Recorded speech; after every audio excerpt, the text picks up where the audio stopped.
Hello YouTube chess lovers and my friends, this is Gunjan here. Welcome to the 37th episode of Dirty Chess Tricks. In this episode, I'm going to show you a wonderful tricky line against various Benoni setup from the white perspective.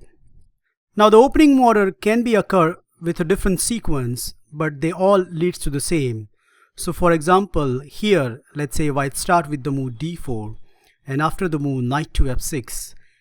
White continue with knight to c3, and after the typical Benoni move c5, white grab the space on the queen side with d5, and when black challenges with the e6, white can support it with e4.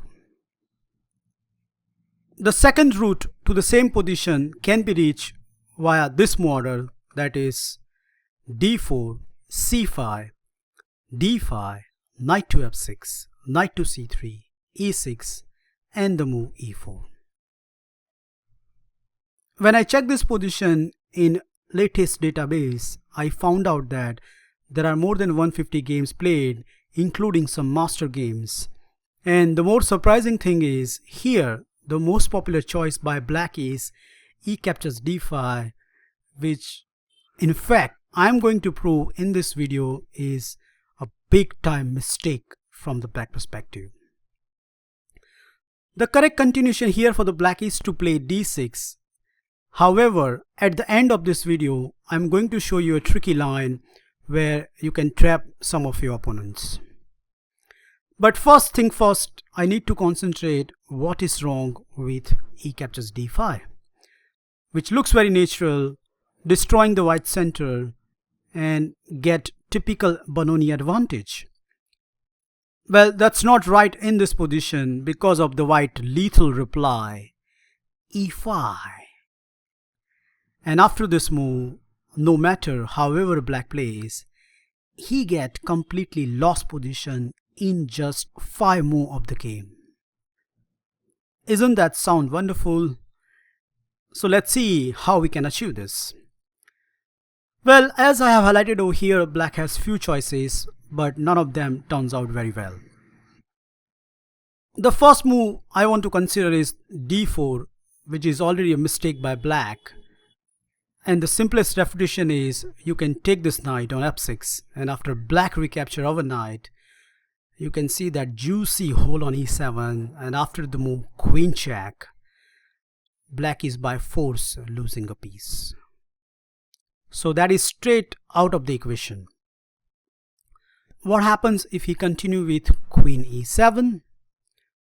Well, nothing special. We can obviously continue here with queen to e2, renewing the threat of capturing the knight. And knight has the only move left, knight to g8, which at least save a piece. But after knight captures d5, attacking the queen as well as looking at c7, so black response is force. Black has to play queen to d8. And then comes bishop to f4. And I think after this move, white has put his winning stamp within the 8 moves of the game.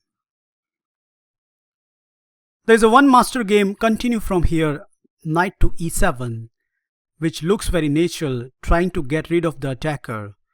But then white give him this ultimate shock. Bam! So not only threatening the c7, but there is also e captures f7 in the air. Black response is almost forced. He captures this knight, but there comes e captures f7 check. A double check, so black has to capture this pawn.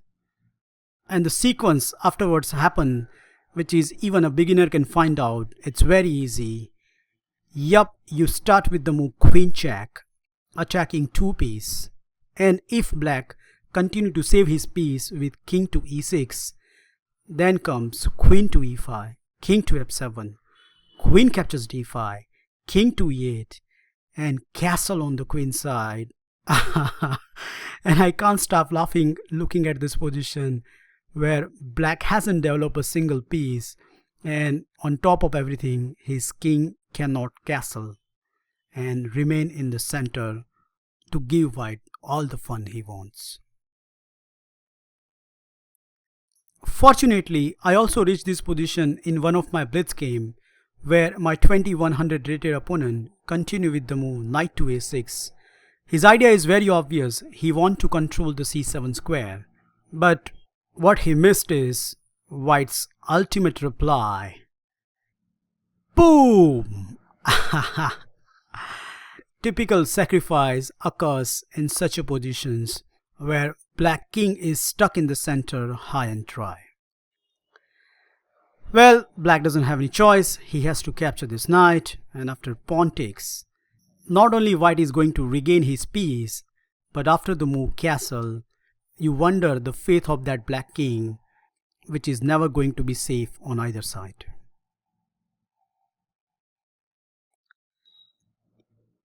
The third option black can try over here is knight to e4. But this is hardly a good option because after the move, knight captures d5. If black is not careful enough, then he is going to lose a piece. For example, let's say a routine move by black such as knight to c6 is not good at all. The simple reason is after the move queen to e2, knight to g5, and now bishop captures g5, and black emerge with a piece advantage as queen cannot capture this bishop due to this wonderful fork. So it is very obvious here that black has to do something to evacuate his knight as quickly as possible. So one idea is to play c4 immediately, but then after white will continue with bishop captures c4, and a sample line can run like this: knight to c5, queen to h5. So there is a threat of knight to f6, which black has to deal with knight to e6, and after the move knight to f3. With the naked eye, you can see that white has a superior piece development, and on top of it is a clear pawn up. So even though black has managed to survive his knight, his position is hardly playable.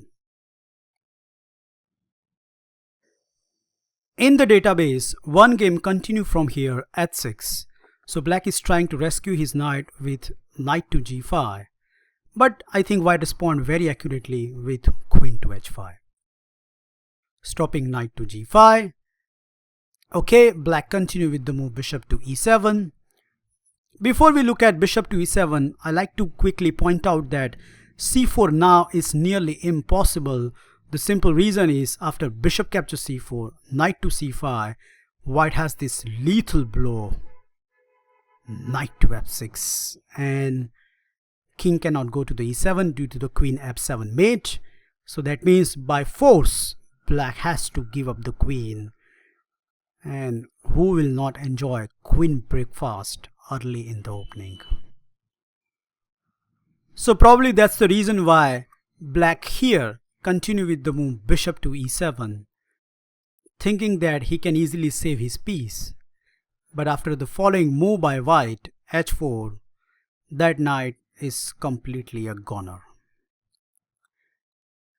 He played d6, but after bishop to d3, black has suffered for the rest of the game with a piece down, and in fact did lose the game.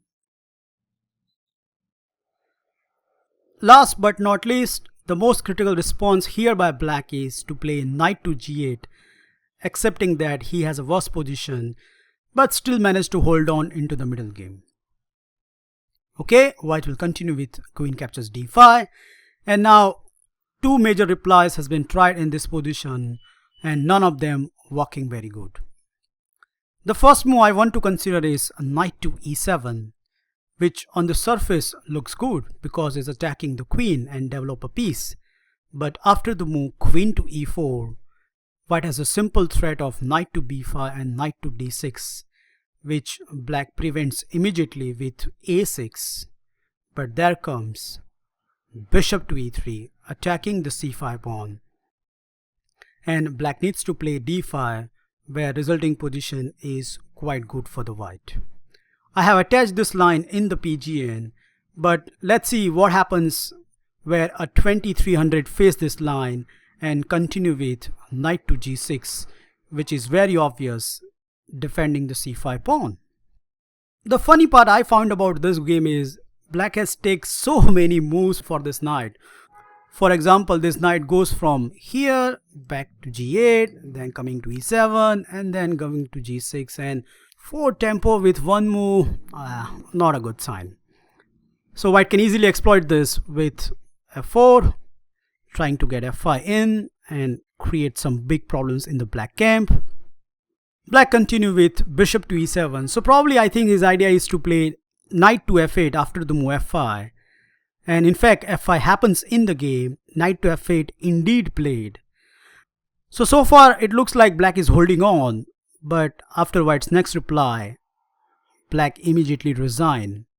And I think you can spot this. It's very easy. f6 and the black tower is stuck in the center of the board.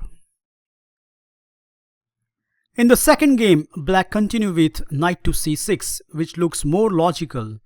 But still after bishop to c4, I think black is not out of the wood as white attack will continue on a smooth track.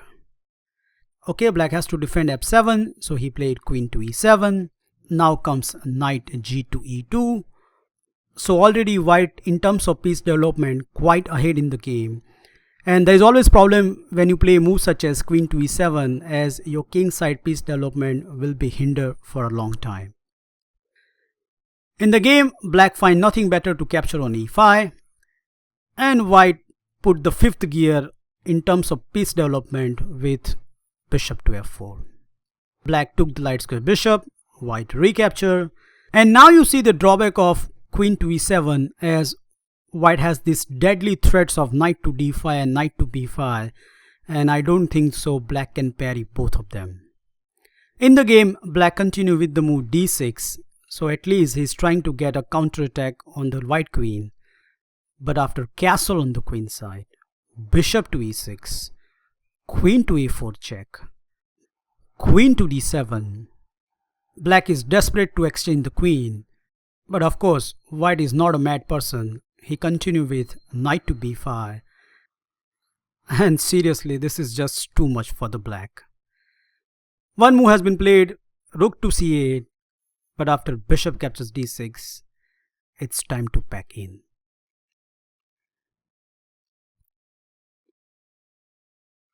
Before I finish this video, I like to show you a tricky line when your opponent plays the accurate response such as d6 in this position, and after the move knight to f3, now black can definitely capture this pawn. E captures d5 is a normal response, but I like to point out here the interesting trappy line knight captures d5, which again gambit a whole e4 pawn, and if your opponent take this pawn, then he is seriously asking for the trouble. Of course, we need to see what happens if knight captures e4. After all, black wins a pawn. White will continue with queen to e2, attacking the knight, and black has the only saving resource f5, which actually looks sufficient. And first time when I see this position, I thought, hang on, what is white going to do now? Well, here is the answer. White has this lethal move, bishop to g5, which turned out as a too strong for the black. Queen to a5 check, bishop to d2, and queen doesn't have any good square except going back to d8. So if you are playing a higher seeded opponent, you can get a draw very easily. But my recommendation is you can continue with the move knight to g5 and create more problems in the black camp. Okay, by force black is going to lose this knight, and at the end it will be a check to the black king. So most popular choice here is bishop to e7, blocking the e file. But now comes the very simple move, knight captures e4, pawn captures e4, and queen captures e4. Okay, material is balanced, but you can easily see that for a long time black is not going to castle on the king side, and that will give you all the time in the world to build up a strong attack. A sample game in a database goes as follows. Black plays knight to c6. White plays bishop to c4.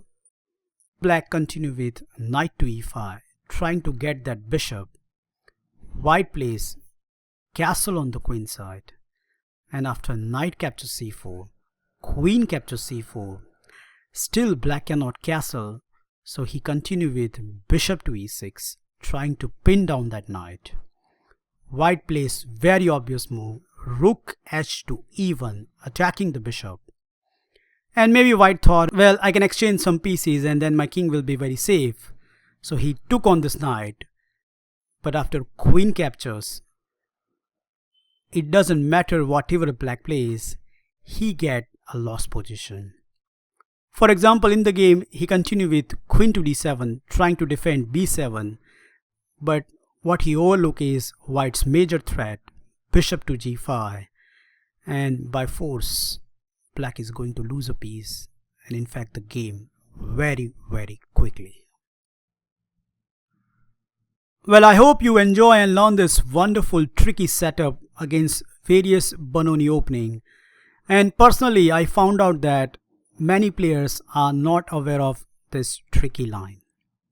Well, thank you for watching this video and good luck for trying this line in your own game. Feel free to write, subscribe and comment on this video, and I'll meet you in my next episode very soon. Bye and take care.